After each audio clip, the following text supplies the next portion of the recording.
पंजाब दा मुख मंत्री तां 8:30 वजे ही शराब पी के सौ जांदा है। दिल्ली दे संसद तो पंजाब दी सियासत च एक होर वड्डा धमाका हरसिमरत कौर बादल दा पेपर लीक मुद्दे दे नाल सीएम भगवंत मान दे जबरदस्त निजी हमला। The reality is कि पंजाब में every few months in 4 years there have been over 11 paper leaks. एक के बाद एक और हर बारी सरकार लिपापोती कर रही है। जैसे 2021 से Punjab police sub inspector PACB mid term class 12 का एग्जाम जो एक ब्लॉग में मैडम एक YouTube के चैनल में ही पूरा पेपर लीक हो गया। आपको हैरानी होगी, ये पंजाब में है। भगवंत मान शराब 8:30 बजे पी लेते हैं सुबह ही, तो फिर उनको सरकार क्या चलाते हैं अंदाजा लगा ले। मई 2022 में नैब तहसीलदार के एग्जाम में पेपर लीक, वहां पे डमी कैंडिडेट्स बैठे हुए थे। दिसंबर 2022 में एक और पंजाब स्कूल बोर्ड का पेपर लीक YouTube में हो गया।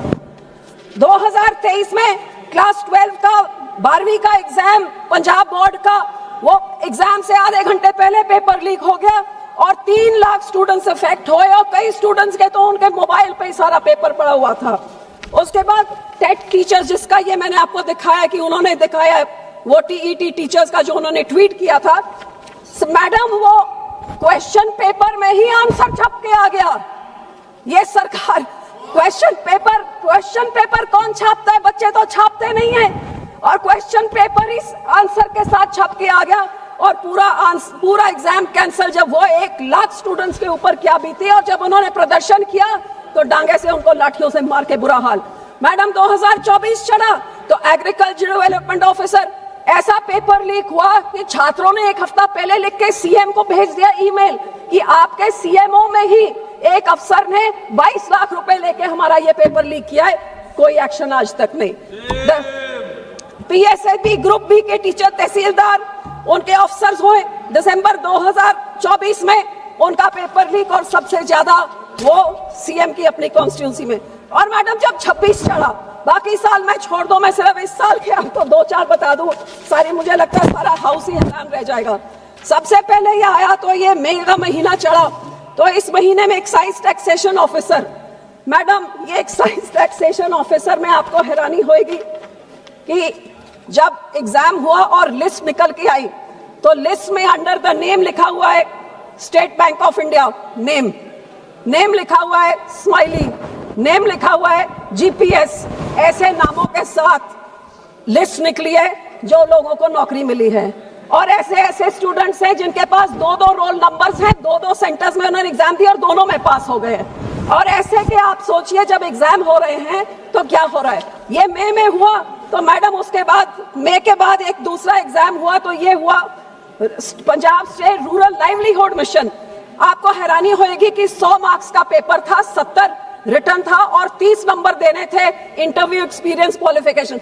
मैडम लिस्ट चढ़ जाती है, उसमें कोई साइन नहीं है, कोई अथॉरिटी नहीं है, कोई स्टैंप नहीं, भाई किसने ये पेपर उसमें मेरिटोरियस स्टूडेंट का लिखा है।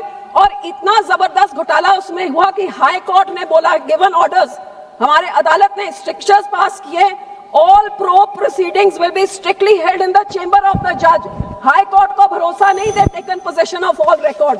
और मैडम बाकी सब छोड़िए, जो सबसे पहले यहाँ पे जिन्होंने आके बोला कि हम डिसमिस कर देंगे, जो हमारे ये मनीष सिसोदिया केजरीवाल ने जब ये बोल रहे थे, उसी दिन पंजाब में Baba Farid university of health sciences में इतना बड़ा पेपर लीक फार्मासिस्ट का हुआ। और उस फार्मासिस्ट में अब आप देखिए ये सरकार एक पेपर लीक को अपने आप को बचाने के लिए उसको चीटिंग में कैसे कन्वर्ट कर रही है। सिर्फ 2 minute madam, I am ending. Paper leak हुआ, वहां पे बच्चे पकड़े गए जिनके कानों में डिवाइस था, वो हियरिंग वाला डिवाइस था, और एक छोटा सा मोबाइल फोन था। जब ये पकड़े गए तो जहां पे इधर सरकार आके अब केजरीवाल भगवंत मान कहते हैं कि ये तो बच्चे चीटिंग कर रहे थे, किसी ने कैमरा लेके जाके लीक कर दिया। और मैडम ये मेरे पास FIR है, सबसे पहले 19 तारीख सुबह ये पेपर लीक पकड़ा जाता है और 20 तारीख शाम तक कोई FIR रजिस्टर नहीं होता, पूरा एक दिन निकल जाता है। और जब रजिस्टर होता है तो उसमें साफ-साफ, madam just let me end in 2 minutes, साफ-साफ लिखा हुआ है कि there is only a hearing device which was caught and no camera was caught. The FIR said there is no camera caught. So पूरा एक दिन लगा कि कैसे इसको पेपर लीक को चीटिंग बनाया जाए। So madam, this bill of yours does not safeguard well ਤੁਸੀਂ ਇਸ ਮੁੱਦੇ ਤੇ ਕੀ ਸੋਚਦੇ ਹੋ ਕਮੈਂਟ ਕਰਕੇ ਜ਼ਰੂਰ ਦੱਸਿਓ ਤੇ ਪੰਜਾਬ ਅਤੇ ਪੰਜਾਬੀਅਤ ਤੋਂ ਜੁੜੇ तमाम ਹੋਰ ਅਪਡੇਟਸ ਲਈ ਦੇਖਦੇ ਰਹੋ Punjabi by nature only on India news Punjab digital.